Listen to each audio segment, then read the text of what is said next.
Hi guys, welcome down to the Monday Night Golf Show with myself, Rick Shiels, Peter Finch, and special guest, Mr. Hacker. Or Rick Shiels. Or Rick Shiels. Pete's covered by a Rick Shiels and a Rick Shiels. Ben's, because he's down from London, it's a little bit cold here in Manchester, so he's had to put my jacket on. He's been very brave. He's been very brave.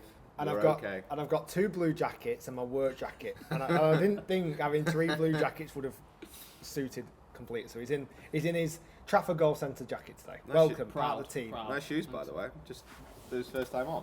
Yep. Sparkling. Video coming this week. Right, so Ben's here because we've got some really exciting news with the app. Pin Seekers coming very soon. We've got a meeting after this where we're going to talk about how we can involve the viewing audience and the downloaders of the app to join us in amazing challenges. So stay tuned. I won't give too much away. Don't want to give too much away, but it basically involves you guys using the app and battling it out between yourselves, but also between us two. But it's going to be very, very exciting. So stay tuned this week. Some great videos coming up on that. And while Ben's here, we thought, and you know what? Why not use him for the Monday Night Golf Show? Because his knowledge of golf is far superior than ours. He actually watched the Memorial this weekend, so his information is far more valuable than ours. No, we're going to do a roundup of the European Tour event. We're going to do the PGA Tour event, any other golf news. We're going to do a swing analysis. We're going to answer your questions. We've got lots coming up and another action-packed Monday Night Golf Show. Shall we head to the Memorial first? Yes, Rick. Why not? Let's head over there now. Let's go. So, Memorial Tournament, which is Jack Nicklaus's tournament, held at Muirfield in Dublin, Ohio. So, the American version of our fine golf courses.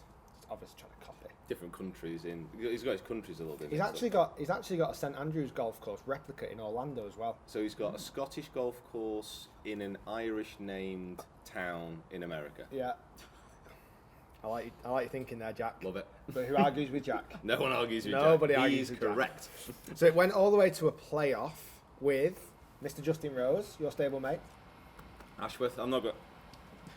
That's badge somewhere. It's on here somewhere. And David Lingmerth, and it was an epic playoff final. It was a very up and down 72 holes, which included a power shank on the 18th by Justin Rose. A guy nutted it back, knocked this guy out, and he managed to still nut it. He was a very committed Ashworth tailor-made. Well, I actually thought it was you for a minute. No! Get back in play! Please. You got away! So you watched it. You watched a lot of this, didn't you, Ben? Before Yes, I did. You kind of missed the last few bits because this was late in the UK, and Ben had an early train to get up to here. Yeah, I actually missed the playoffs, so probably the most exciting bit. But I probably watched up to about the 16th hole.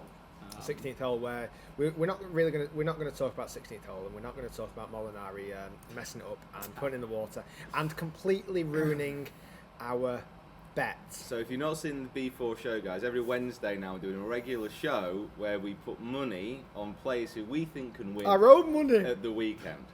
And we had money with players on the European Tour that we don't need to talk about. They suffered a terrible bout of food poisoning and all missed a goal. But at the Memorial Tournament, the guy who we really thought would win anyway, the rest of the show, didn't really matter. This is the guy that we thought was going to do well, Molinari. And there he was with a chance, glory in his hands, and our ever, ever, ever thankful faces on Skype to him every single day. But then, he didn't do it, did he? He messed up, lost stuck our it in the bets. water, made double, and lost our bets. I'm going to do a first ever. He is no longer a friend of the show. It's a bit harsh. Unless we ever meet you, and then you'll become a great friend of the show. So yeah, Molinari. We won't talk about Molinari for too much longer on this show. In fact, should we make the swing analysis about Molinari? Should we do that? No, but we're only incredibly impressed with the fact that we actually picked someone that was near the top of the league. Never ever been so Yeah, excited. the Europeans didn't do so great. To be fair, it's good. It is good to see him up there because he's not actually up there that often on the US tour. So hopefully it'll be a sign of things to come. Because he's an amazing player, ball striker. Yeah. But he just doesn't seem to get over the line as much as he should do. So hopefully he will do in the future. And just a quick mention, because we didn't put any money on him and we knew therefore he would do well, was Jordan Spieth. Yeah. We said we're not going to put any money on him this week, and he did fantastically well. He came in fourth in the end, shot the lowest round yesterday of 65 to shoot up the leaderboard, and he put that benchmark at 14 under, I think, 14 under, 13 under, where a lot of the players had to try and catch up with that a little bit. So he really did go out there all guns blazing. So another Spieth and Rose and Lingman. Kind of battle going on there. It's like his name. Lingmerth. And congratulations to David as well. It was 2 Swedes basically who won on the main tours this week. So that was very, very good. Yeah, David played phenomenal golf. He really was excellent. He played some solid connection. I think we should do our swing analysis of David today. Friend of the show, David. Friend of the show, new friend. And like I say, 2 Swedes won. It's funny how he's he's committed to the PGA Tour. He's not played in his home country. It's his home event, effectively. He lives there? Home event in Sweden. Yeah. So it's surprising that he's not played there, but obviously he's turned around and won. I think, I think he'll wake up today and go, you know what, I would say I probably made the right decision, and Rick and Pete and Ben, quite frankly, I don't care. And I would turn around and say, you know what, you're probably right. Probably. And you never know. Someone else who's going to wake up this morning and say, well, I'm probably going to want to go to Rick and Pete for some lessons. Dump Chris Como to the side. Yes, is Mr. Woods. Friend of the show. Ben, tell us, as an amateur golfer, because it hurts me to say this, what did Tiger shoot third round? It was about 85. 85. You know what, and that's probably what he was saying at the end. What about 85? I've never counted this high before. I'm not counting this high when I was 12. 80. What? When's the last? I know it's professional. He's never shot that score, but when do you reckon, amateur-wise, or how old do you reckon he would have been? I reckon by about 15, he would have never shot that score. No. No.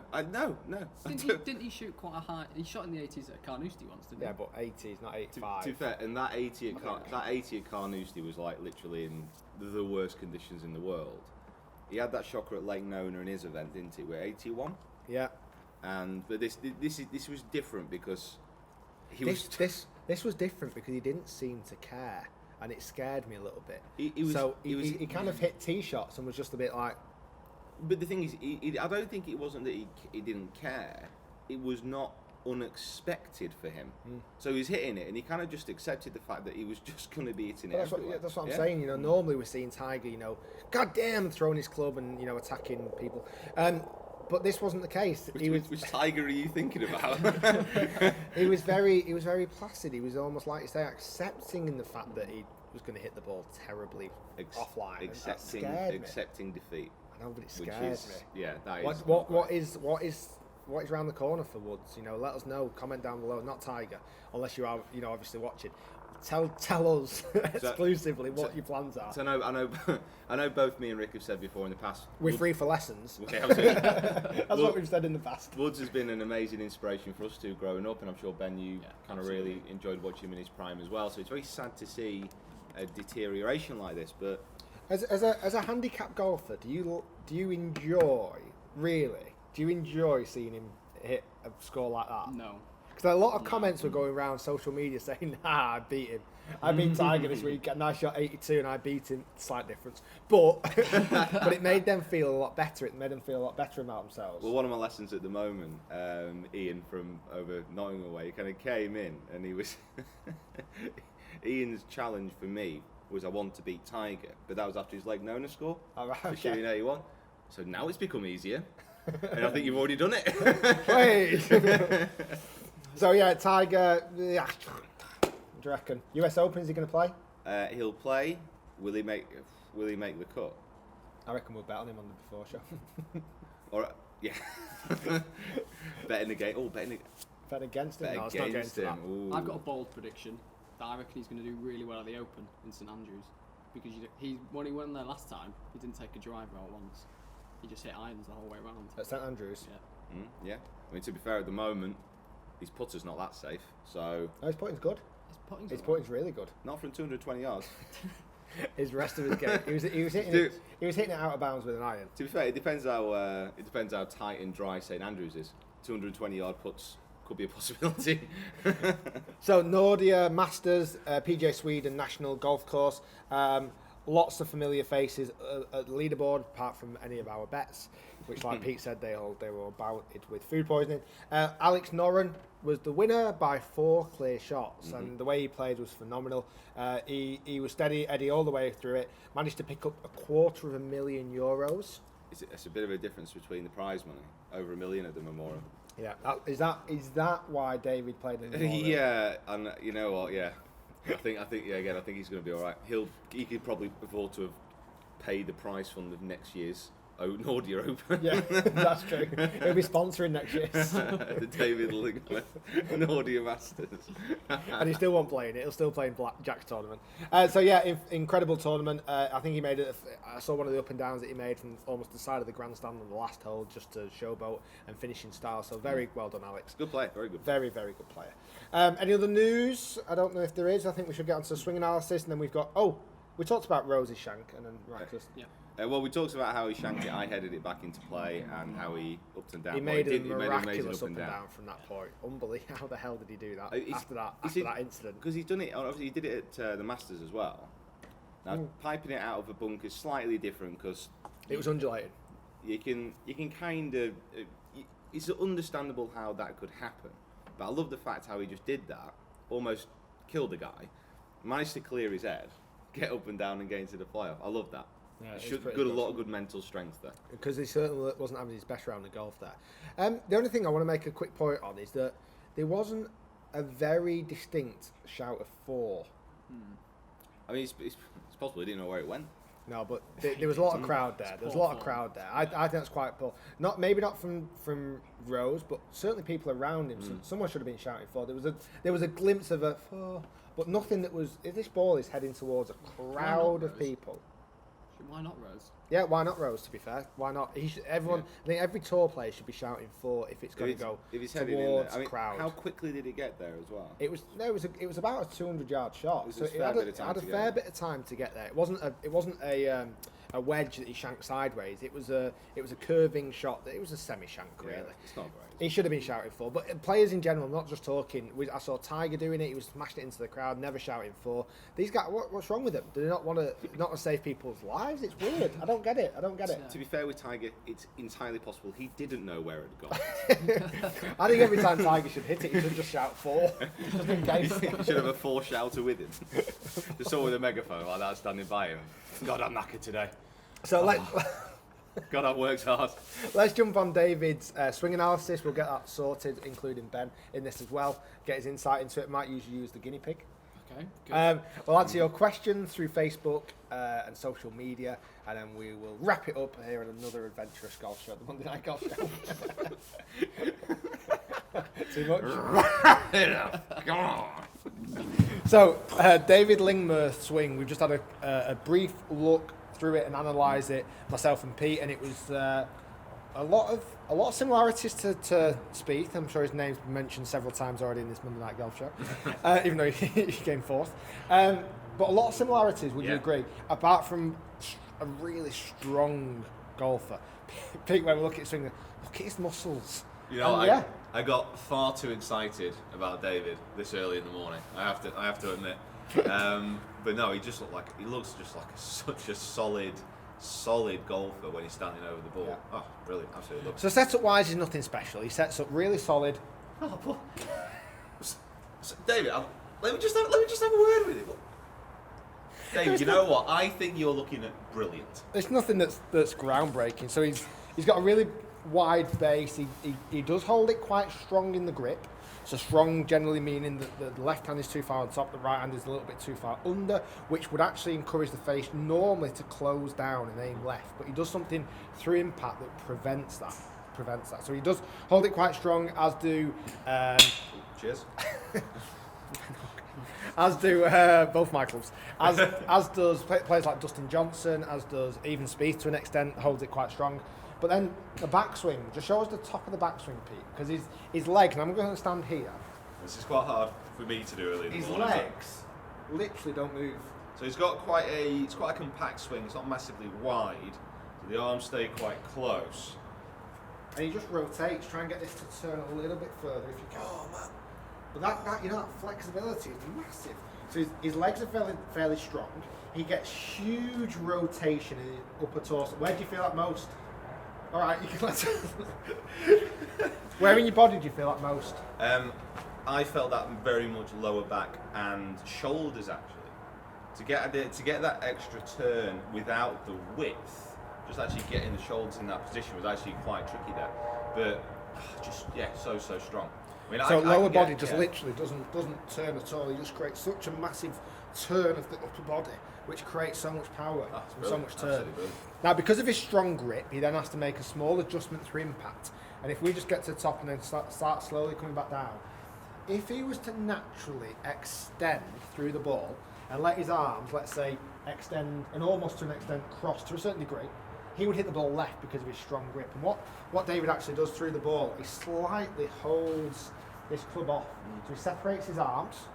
That's one of the things why we kind of think he's quite speedy, because coming through left arm is very soft. He gets a little bit slidey and a little bit elbow up. So his left elbow almost goes up through the ball as his arms separate to help control that face, to help keep that face a lot more open to his target but close to his path. This is quite I'm not going to say a trend, but it's something you see more and more with a lot of tour players. The left arm being quite soft, the right arm sitting a little bit underneath and actually holding the club face a little bit more. Certainly with golfers who hold it strong, otherwise they'd lose the ball left all the time. Brooks Koepka, absolutely, he's another player who does this. But what we're seeing is, again, moving away from these typical brilliant positions where arm is dead straight through the ball, etc. A lot of golfers now are working around almost two characteristics making a right. So his grip is a characteristic that would be classified as strong, which would mean that he should, in theory, hit the ball left.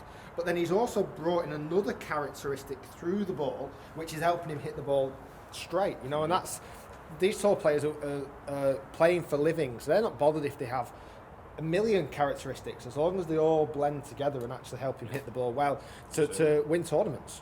Absolutely. So shall I give it a go? So with that grip, where do you feel like you're going to hit it straight away? Left. It just feels like it's going to go left. Left straight away. I mean, this is kind of a setup that I'd be using if I was trying to swing it around a dog leg. This is kind of, as in a hole. This is the kind of setup I'd be using pretty much. Do you need to aim a bit further left there? You okay aiming there? Yeah, there we go. Just worried about my camera. So through the shot, and you might actually see it better from this view as well. Yeah, so I'm going to keep my lower half super compact. I'm going to try and soften off the left arm and hold it open through impact. There we go. It's just gone straight left. Actually, to be fair, hello. It's big. Well, a lot of literally smashed through the back of the drive. A lot of players do hit it long when they've got a stronger grip because they're managing to reduce a little bit the loft, managing to create a lot of power with the hands through the ball. To be fair, if you actually look where I'm aiming, that was actually not far away. It's actually pretty good. Not far away. It turned that way, and that's the big thing. It was kind of turning that way. So strong grip, no rotation in the legs, and through the ball. Yeah, that's turning a little bit. It's got a bit of a draw going on, but it's pretty healthy. It's going miles. Yeah, I've got GC2 on. That carried not that far. Just on the just on 270. And to be fair, you look like you were tapping it. Just on the 270 with a bit of a tap. It's a strong grip. Yeah, you can feel it in the body, can't you? Yeah, especially this time. And then, like I say, just that little hold off, little elbow up through the ball. That's a very odd thing. For me, it's kind of that movement, isn't it? Yeah, it's a very odd thing for me to do. To be fair, for me and you to do, because we have. Oh, I couldn't do this because I hold it weak anyway. Yeah, this would be a good training exercise for me. Yeah, because both me and Rick have very fast hand rotation through impact, so. Which unfortunately doesn't equal many fairways. Yeah, this feels like it's just going to go straight left. If I hit one normally. Oh, it's a complete duck hook. Because with that grip, it just feels like it's going that way. So I have to force this elbow up more now. Strong grip. Force the elbow up. It's trying, but it's difficult for me, that. Yeah, that's really hard. That move for me. So like I say, it's two characteristics that I'm not familiar with, which wouldn't blend in my game. But this is what David does, and this is why he's now a multi-millionaire after this tournament. I'm not sure what that ball flight looked, but that looked very close to your camera. That was alright. I, It's fine. I'll get it a bit close this time. I'll aim straight now. Yeah, you good? good to go. I just can't not hit it left with that grip. That's a hell of a fly, though. That's just that grip characteristic. I've got to work on that elbow going up. But it's not something that I'm particularly looking at doing, but it's David's Way? way of swinging the golf club. It obviously works. Yeah. Yeah, I like it. Let's go answer your questions. Let me hit one properly now. Okay, go for it. Should I try and You can see, curve, you've been. curve one round the camera? Yeah, absolutely. Yeah? Do it.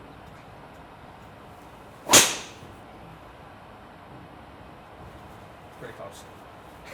I thought you were like going to stop, and then cut, and then pretend. Guys, we'll see you answering the questions. That was Ben Hacker. So that's Lingmerth done. Done. Sick. That was good. That was an impressive swing, and hopefully you've learnt a lot from that swing analysis. And we're now going to jump onto your questions. These were fired onto Pete's fan page on Facebook, so go and like that and like mine as well while you're there. Yeah, Pin Seekers as well have got a like page, haven't they? Yeah, Yeah, you do. should probably make a note of that we're going to be doing a hell of a lot more on our Facebook pages rather than our personal pages. Yeah. So check out the links in the description below. Sorry, We'll be making some editing for you, but check out the links in the description below to our pages. We'll be killing Like our them, people off please. at some stage, so it'll all be per pages, just in case you did that. Killing off people. Right, so questions. David Hitchin. Golf has a lot of stupid rules. Which, in your opinion, is the worst? Hashtag friend of the show. Self-acclaimed friend of the show. To be fair, I quite like most of the rules because they're there for a reason. Probably the one I don't like is if you say just have your club behind the ball and the ball moves, that's a penalty shot. Yeah. Especially on like the green where there's no real kind of control over it. That I don't really like, but that's there for a reason, obviously, so people can't. Yeah, prop I the think ball a up. lot of the rules are stopping manipulation of the rules. So, like for example, you can't hit the flag on the putting green because if you could, what would be stopping you putting the flag down the side of the hole, running it down the flag, and it going in? It's to stop. It's to stop kind of exploitation of the rules more than anything. So I think that the rules are pretty good. I think they could be a little bit clearer to read sometimes. I definitely think the one when the ball oscillates when you put your putter down, I think that's a bit of a daft one. There's another one as well. Plugged balls in the rough.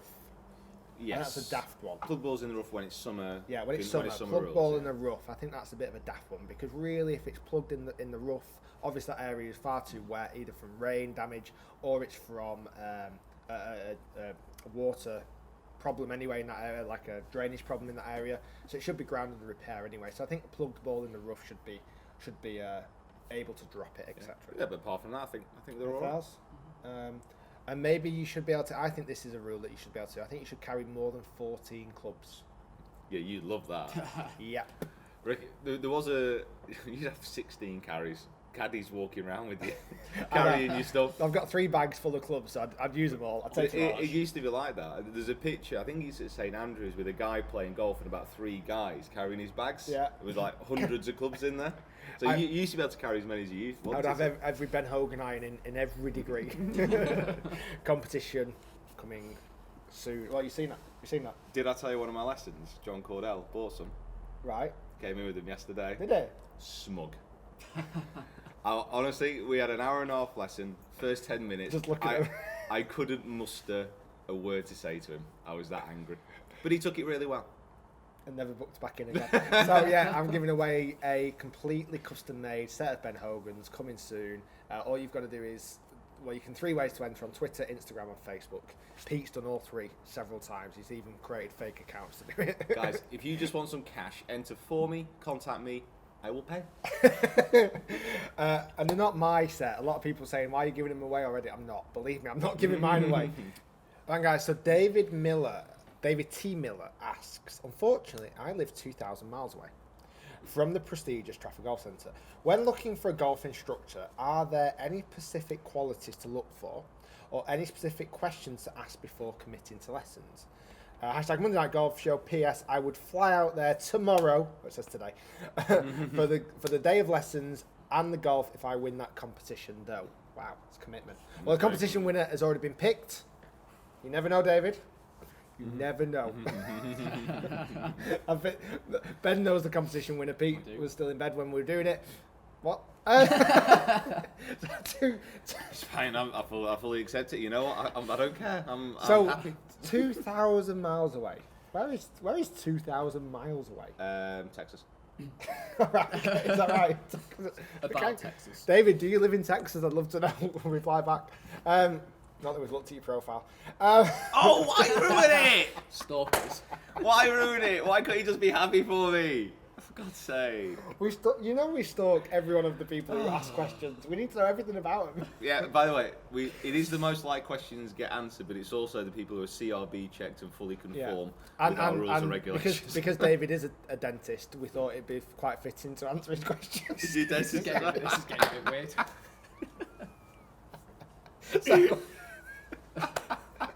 So I'm sure. So golf lessons. By the way, guys, if you ever need a dentist in Texas, David's the man. David T. Miller. Right. Anyway, things to look out for. I'd pick golf pros that weren't crazy. weren't high off coffee. What a boring lesson that would be. I know that's true. Right. How to pick a golf instructor? I think Do you want to give your insight first, Ben? Because you would be someone who would be looking to pick a golf instructor. How would you? Seriously, what would you start? What would you do?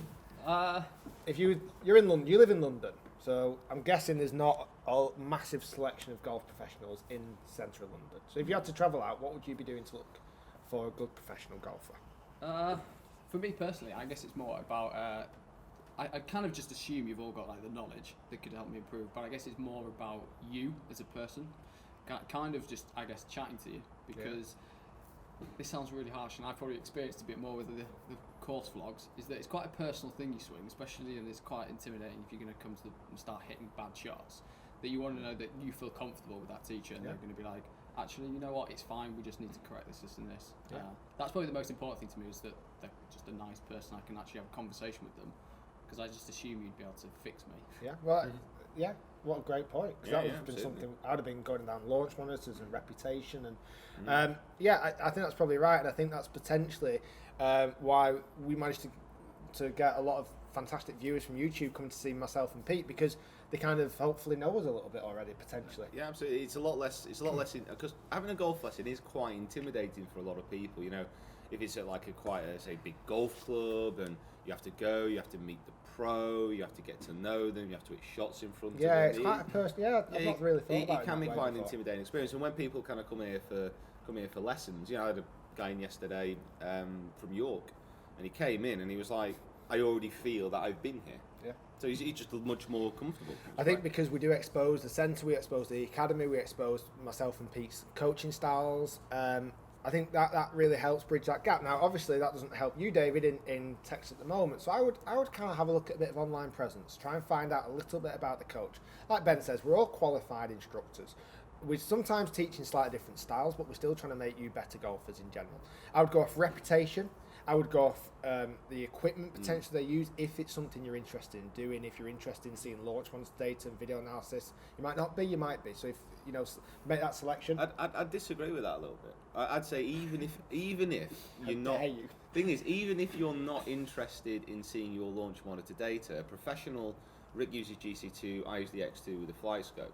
A professional using that data will be a lot more informed than if you didn't have that data. So even if you're not interested in seeing it, if you couldn't care less about it, Oh, I get you. that professional is going to be much I better thought informed. I was trying to be quite diplomatic to professionals that didn't have it, but sod 'em, right? Yeah, go and see guys with launch monitors. Let's put it out there. So someone you can get on with, someone that's got a decent reputation, someone you can feel like you can expose your golf swing to them and they're not going to turn around and laugh. Someone with experience and likes that reputation that you've seen golfers improve under their hands. They've got the equipment. They're a nice guy, and you can get booked in with them. Sorted? Yeah. Done. David, good luck. Let us know your pick. And we're on commission for every golf pro in Texas. We'll pick someone who's just exactly that fits that category.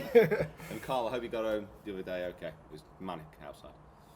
Eamon Keane, can you guys start doing some ball reviews with all the options out there? It can be quite overwhelming for us poor amateurs. Absolutely, yes. We are doing ball reviews coming very, very soon. Let us know what you want to see in a ball review, because we've got our ideas, but we'd love to hear your thoughts as well. But they are coming very soon. Can I just give a little Go mention to Eamon, because he's a Pin Seekers user. Currently, I think world number 4 or 5 in the world at the moment. There you go. He's doing very well. Well done, Eamon. Hello. Top 5. Yeah, we're blessed with the top 5 in the world. Craig Davis, if you had the chance to coach any tour pro, who would it be and why? Hashtag Monday Night Golf Show. So this has had quite a few likes. If you had the chance to coach any tour pro, who would it be and why? Any tour pro.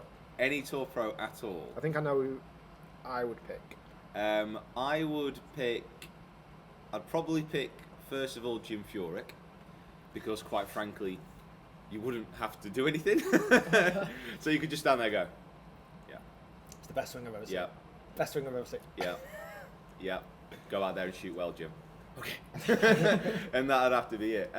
That's very difficult, because it'd be nice to coach a tour pro who is not that well known, who's up and coming, who you can get better, and then they can progress and win, and that'd be a fantastic, amazing feeling. But then again, everyone would like to coach a big name player as well. I think I would like to coach Rose. I think Rose's understanding of the swing really kind of has a good connection with me, and I feel like his swing's already phenomenal anyway, so it wouldn't need an awful lot of doing. But I feel like his intelligence with his golf swing and his golf equipment is going to help him win ridiculous amounts of major tournaments. He just needs to win those first few. I know he's already won one, but get a few under the belt, and I'm sure he'll absolutely blitz it. But someone like Rose, maybe not Spieth, because I think I'd want to tinker. I'd take Spieth, because then we could just have like a cross pro. Are we swapping? Brand kind of battle going on. No, I think definitely Rose. Who would you take, Ben? I probably would have taken Rose. Nothing really to change. Not really. I don't really. I Or wouldn't know what Tiger. to change. Or Tiger. Well, put Would it you this want to be way, Tiger's coach? there's only one way up from this point on. Yeah, take Yeah. him back to the top. Do you think? You can't imagine him shooting more than an 85, but Yeah, you would actually. You want to take him now. Yeah. right now, Yeah, right now. Vincent Shiels take him back to world number 1. Eldrick, we get personal here. friend of the show. Tweet us. I'll tell you who I wouldn't take, Molinari.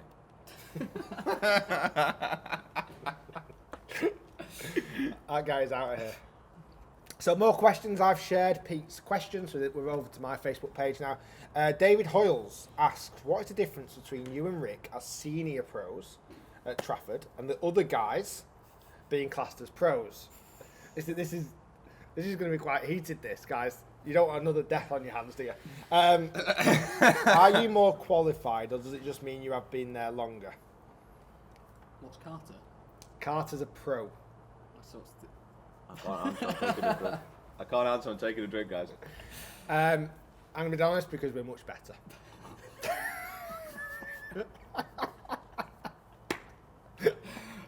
Because we make results happen.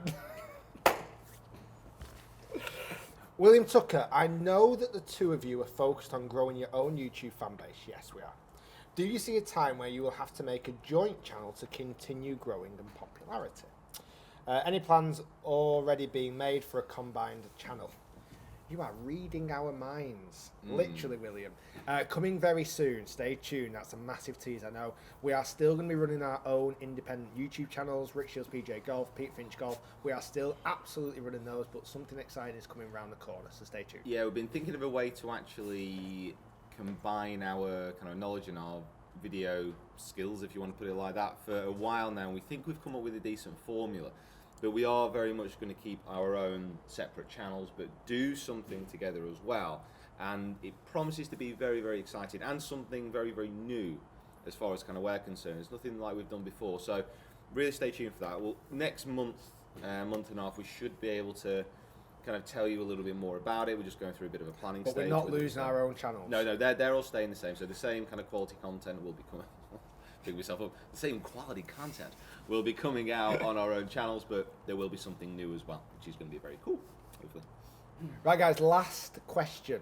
And it's a meaty one. It's a very meaty one. It's the one that you all want to know. Stephen Ferreri asks, when are we going to see a Shiels and Finch versus Crossfield / Buzzer, a match play vlog. This has had the most likes. Now, Well, there's been contact. There's been contact made by one of those players. by one of those players. You can probably take a pick of who it might be. Yeah, And one of those players has decided to. It might be one of those players and another playing partner against me and Pete. We've basically had contact with effectively 2 people from the south, southwest, not the southeast, and with a inquiry into playing a match. Now, please take a guess of who those 2 people were. Both friends of the show, and make it up from there. But I've got to be honest, we do get quite a lot of kind of crossfield centric questions, but I think until something more concrete comes up, we are sometimes not dodging. We are sometimes not answering because it's the same questions each time. So unless something happens, and which, believe me, it's not our decision. Believe me. Hopefully something should come up soon. Guys, thanks for watching as always. Monday Night Golf Show. Rick Shiels, go and subscribe. Peter Finch, go and subscribe. Pin Seekers, go and download. allowed to like, And like and then the we can page. do it the other way. So like, and then like, and then like. Twitter, follow. Instagram, follow. What else are we on? Periscope, follow. Oh, why have we not said Paris? Periscope. Oh my god, literally the best times of our lives have been in the How last have we week not since said Periscope? downloading Periscope. Honestly, it's amazing. If you're not on Periscope, it's done through Twitter. It's a free app, but it's basically a live broadcast It's amazing. app where we can Should we just do one? Yeah, we can just Should we do one now? just whack it. We're going to put Periscope on right now, so you might have already seen this bit. It's a Periscope live app. You can broadcast it from your phone. It's basically just a live feed, a live video feed that goes through the app. And I'm just going to do it now. One sec. right, absolutely brilliant. So this is a live golf show. Hello. Hey. This is the end of the Monday Night Golf Show. Andy Carter, PJ already joined. This is the last. This Cross-camera. is literally the end of the Monday Night Golf Show, guys. You are watching how we do this. So we are here, live periscoping.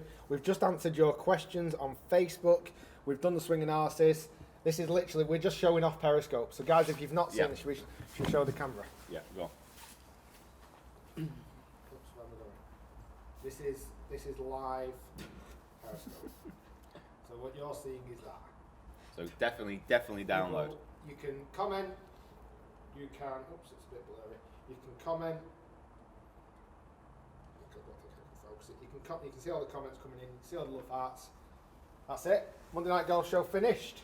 Oh, sorry. I'm getting very confused at camera. I'll keep this going. Where we're looking. So This is literally a live golf show for everyone that's asking on Periscope. okay. So guys, see you soon. Thank you for watching very much. Subscribe to all the channels. Follow, download, do everything you've got to do, and we will be seeing you on Wednesday on my channel for the B4 show and predictions, which are going to be coming your way. Thanks for watching, folks, and let's go hit Rick in the face.